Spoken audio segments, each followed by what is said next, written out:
नमस्कार मंडळी, कसे आहात तुम्ही सगळे?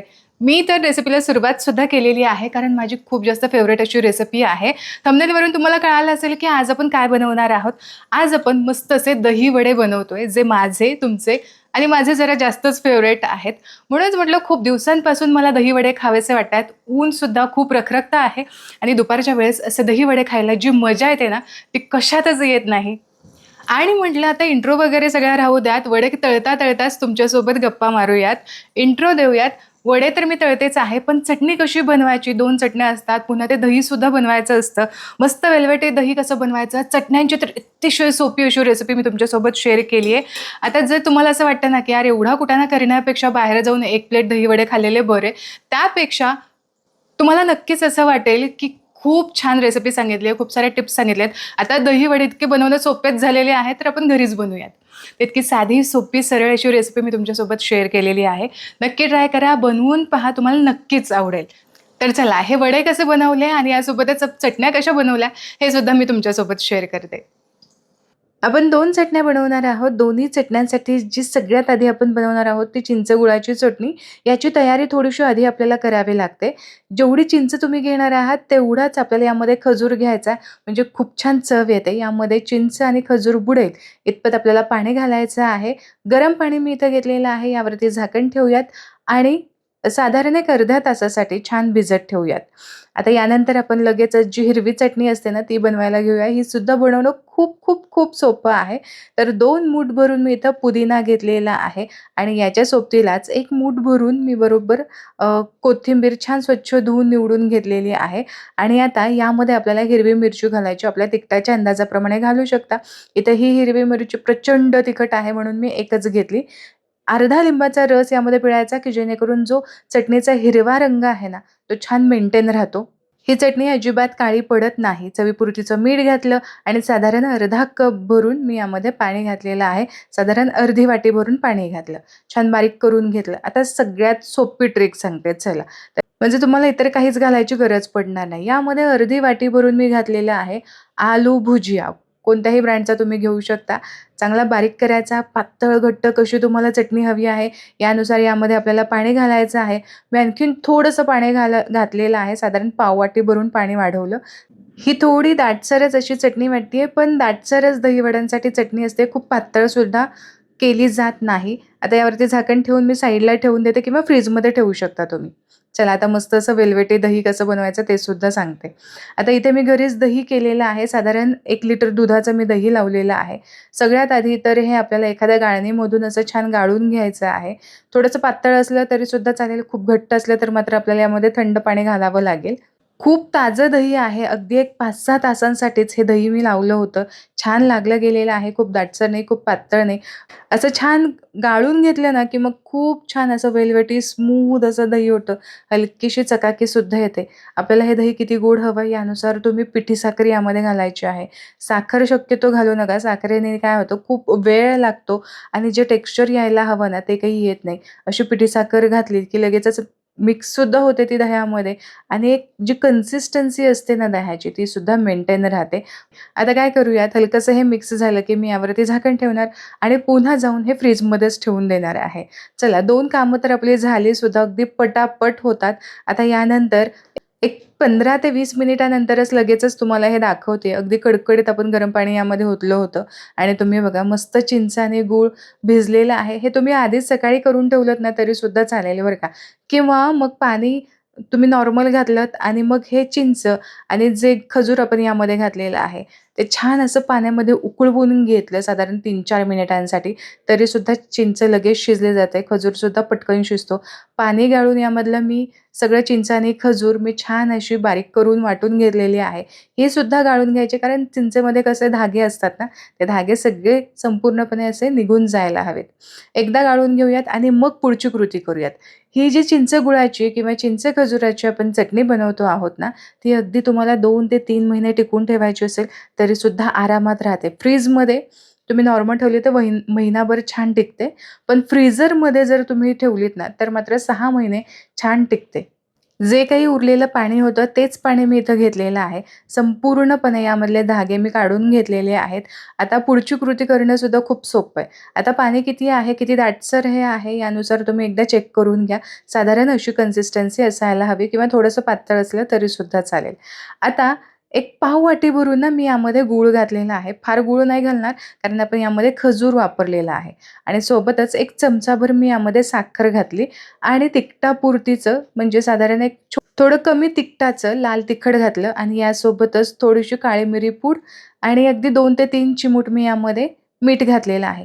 साखर आवश्यक घालायचं. साखरेमुळे ना छान चकाकी येते या चटणीला आणि म्हणूनच साखर थोडीशी का होईना, साधारण 1 चमचाभर का होईना घालायची.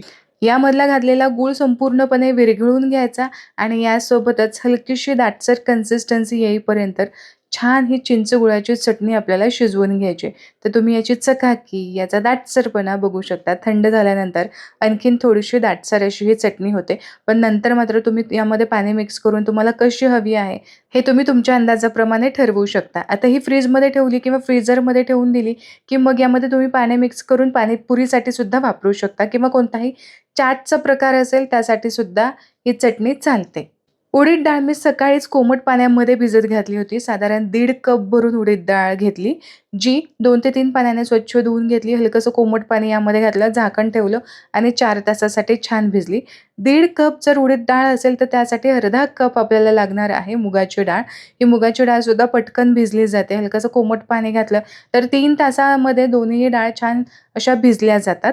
डाळींमधलं बऱ्यापैकी सगळं पाणी निथळून घ्यायचं. हलकसं पाणी राहायला हरकत नाही.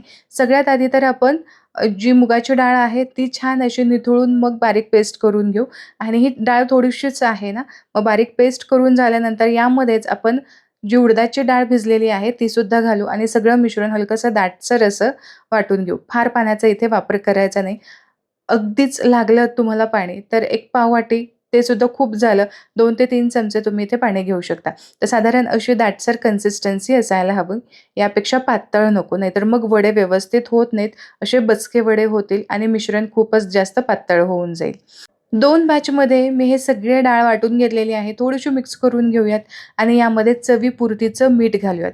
मिक्सरमध्ये डाळ वाटत असताना ती हलकीशी गरम होते. हे मिश्रण हलकंसं गरम होतं आणि हे गरम असताना जेव्हा तुम्ही फेटून घ्याल ना, त्यावेळेस ते पटकन फेटलं जातं, पटकन फ्लफी होतं आणि रंगसुद्धा पांढरा शुभ्र होऊन ही डाळ, हे वाटलेलं मिश्रण चांगलं हलकं होतं.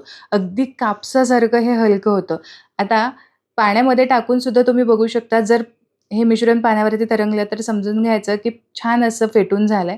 पण हाताला थोडंसं तुम्ही असं लावून बघितलत ना, तरी सहजासहजी ते हातातून असं खाली पडलं जात नाही. हे मिश्रण आपलं चांगलं फेटून झालेलं आहे, हलकं झालेलं आहे. आता दुसरीकडे आपल्याला गरम पाणी घ्यायचं आहे. साधारण कोमट पाणी, यामध्ये हिंग घालायचं आणि हे हिंगाचं पाणी आपल्याला साईडला करून ठेवायचं आहे. हे पाणी कोमट असणं खूप गरजेचं आहे. चला आता वडे कसे घालायचे ते बघूया. तर हाताला पाणी लावून घ्यायचं, म्हणजे मग फार मिश्रण हातात चिकटत नाही आणि पटकन असा तेलामध्ये वडा आपल्याला सोडता येतो. तर तेल किती गरम असायला हवं हे सुद्धा सांगते चला. तर तेल वडे तळत असताना फार गरम नको बरं का, मध्यम असायला हवं. पटकन असा तो वडा तळला गेलेला आहे, पटकन रंग आलाय असं तर अजिबातच नको. तेल अगदी परफेक्ट तापलेलं आहे हे आपल्या लक्षात आलं, की मग यामध्ये पटापट वडे सोडायचे. गॅसची फ्लेम मध्यम टू हायच्या मध्ये ठेवायची आहे. खरं सांगायचं तर हे वडे तळण्यासाठी फार तेलाची गरजसुद्धा लागत नाही. अर्धवट वडे बुडतील इतपतच आपल्याला तेल घ्यायचं आहे आणि तुम्ही इथे बघू शकता मस्त टम्म असे वडे फुगलेले आहेत. हलकासा यावरती रंग आला, की मग समजून घ्यायचं की वडे आपले तळले गेलेले आहेत. हाय फ्लेमवरती अजिबात हे वडे तळायचे नाही. वरून क्रिस्पी होतात आणि आतमधून मऊ पडतात. कधी-कधी हे वडे कच्चे सुद्धा राहू शकतात. तर असा गोल्डन रंग यावरती आला, की हे वडे तेलामधून काढून घ्यायचे आणि आपण जे हिंगाचं पाणी बनवलेलं आहे, त्यामध्येच हे गरमागरम वडे आपल्याला घालायचे आहेत. वडे संपूर्णपणे तेलामध्ये बुडायला हवेत, हे लक्षात घ्या. यासाठी तुम्ही एखादा चमचा किंवा हातानेच थोडंसं पाण्यामध्ये दाबून घेऊ शकता आणि यानंतर लगेचच यावरती झाकण ठेवायचं. जोपर्यंत दुसरी बॅच तळून होत नाही, तोपर्यंत हे वडे छान पाण्यामध्येच ठेवायचे आहेत. असे पांढरे शुभ्र असे वडे तयार होतात. हलक्या हाताने पिळून घ्यायचे आहेत. फार यामधलं पाणी दाबून काढायचं नाही. हे वडे काढले की लगेचच दुसरी बॅच सुद्धा आपल्याला या पाण्यामध्ये घालायची आहे आणि पुन्हा यावरती झाकण ठेवायचं. अशा पद्धतीने तुम्ही पटापट अशा प्लेट्स तयार करून घेऊ शकता. तर इथे मी एक 7 वडे काढून घेतलेले आहेत प्लेटमध्ये. आता सर्व्ह कसे करायचं ते सुद्धा बघूया. तर सगळ्यात आधी वड्यांवरती मी लाल मिरची पावडर घातली आहे. तुम्हाला तिखट कसं हवं आहे यानुसार मिरची पावडर तुम्ही घालू शकता. जी आपण हिरवी चटणी केली होती ती अशी मस्त घालायची आणि यानंतर चिंचेची ही चटणी घालायची.